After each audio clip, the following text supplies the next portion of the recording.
Hi and welcome back. Now that you've had a quick little tour of Xcode, it's time to actually start building your very first app.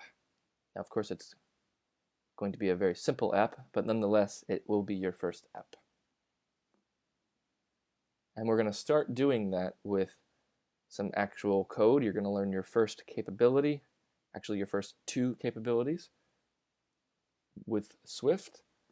So if you have Xcode open, let's start a new project.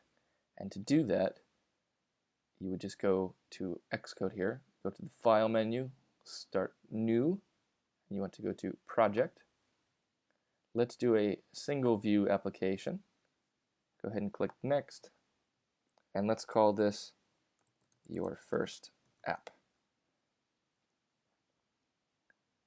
Make sure none is selected, your team is there. If you have one, you want Swift and iPhone as your languages, and then go ahead and click Next. You'll be prompted to save it somewhere. I'll save mine on the desktop. Okay, if you have a developer team, you can go ahead and choose it. Now, in this section here, this general section, in this general section here, I'm going to go to the deployment info. And here's where you tell the app what type of orientations you will allow it to run on. I'm going to stick with portrait only, so I'm going to uncheck these landscape left and landscape right buttons. And then from there, what I'm going to do is go to the view controller.swift file.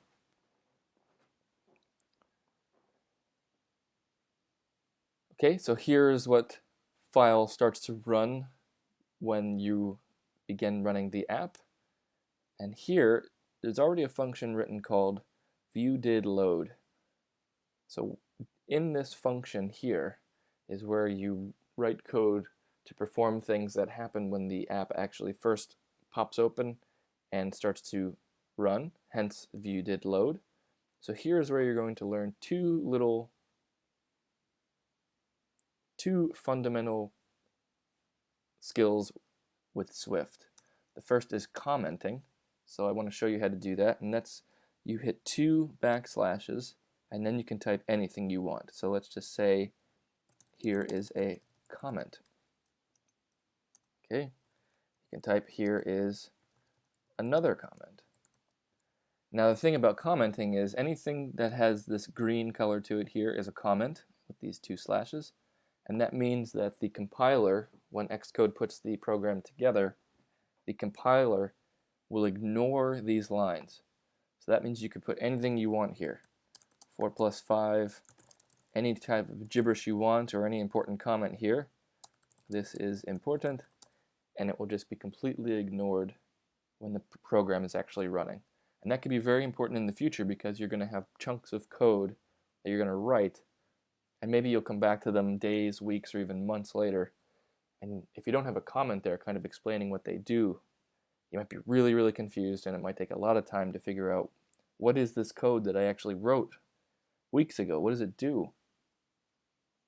Hence, that's why commenting is so important. And especially too, if you get involved with other developers or teammates or partners in an app or something, people need to be able to read your code quickly and easily. So hence, commenting is very, very important. So as I showed you, for a single line, you can use these 2 slashes. If you want to write even larger chunks of code, you would do 1 slash, then an asterisk, and then you can type big chunks. I don't know why, I'm just typing gibberish here, it doesn't really matter. I'm just kind of showing you. And then when you want to close that off, you would reverse it, so you'd do asterisk slash. And now that's a big block of comment here. Why don't I just write that in for you? This is a block of comment. So this is a way to write a much larger comment. And again, it will be ignored by the compiler when it's actually running the app, which is a good thing. Sometimes you need to have a very lengthy description, which is fine. Sometimes you need just 1 line or 2. So that is commenting. Next, you're going to learn how to print to the console. as I mentioned here, the console is this little section right here, and it shows what your app is doing while it's running. Of course, the user never sees this, only you see it inside of your Xcode environment, so you don't need to be shy with what you say. People are never going to see it. So let's just put a print function here in the viewDidLoad. So let's just utilize this print capability within the viewDidLoad function. And all you need to do there is write the word print, then a parenthesis, a quotation, and whatever you want. So let's just say, this is my first app ever. Close off your parenthesis, and then close off your quotation mark, and close off your parenthesis.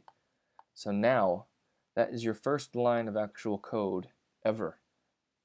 And you have wrote, this is my first app ever, as a print function within viewDidLoad.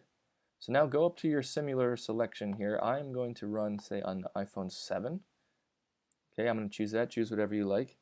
And we're going to do this. We're going to hit run. Don't do it yet. We're going to hit the play button, and that will run the simulator.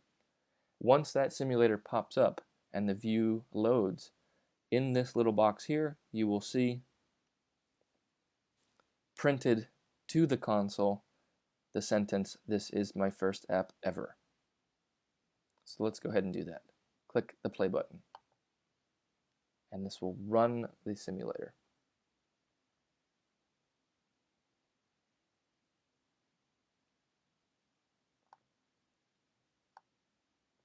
So there, the simulator is running. Watch down here. When the view loads, we will see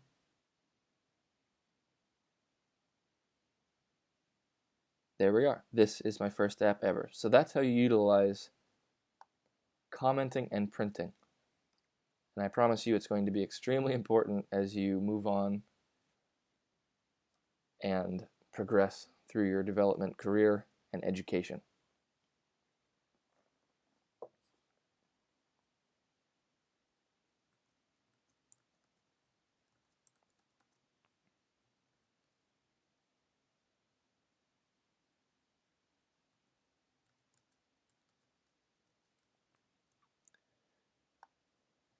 Okay, just a couple of quick little keyboard shortcuts which you'll definitely want to use. See, once we have this simulator open, if you want to get rid of it, probably the best and quickest way to do it is hold Command and hit the Q key.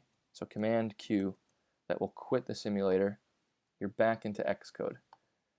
Now, we hit the play button before to run the app. I want to mention two other things. First, there's a Okay, so just now we hit the play button to run the app on the simulator. I'd like to mention two things quickly. Yes, that's called a run, so that means we're actually running the simulation. But you may want to sometimes just build the app. And to do that, you hit Command B on the keyboard. See, build succeeded pops up, and all that is doing is it's compiling the code and saying, is everything okay, or are there errors? And it actually does not run it on the simulator. Sometimes you may be working through the code and making some changes, and you just want to confirm if the build works without running it on the simulator. So that would be a Command B, build. And if you want to run it, instead of hitting the play button, you can also hit Command R, and it will run, and you can see the simulator popped up here again.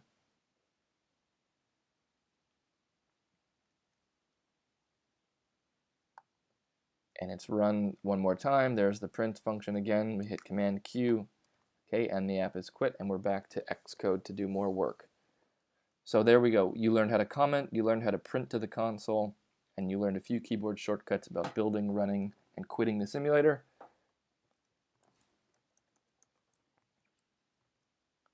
Next, we're going to start building out an interface for your first app. We're going to add some labels and text. We're going to add some text labels and some buttons to your app next. So I will see you in the next lecture.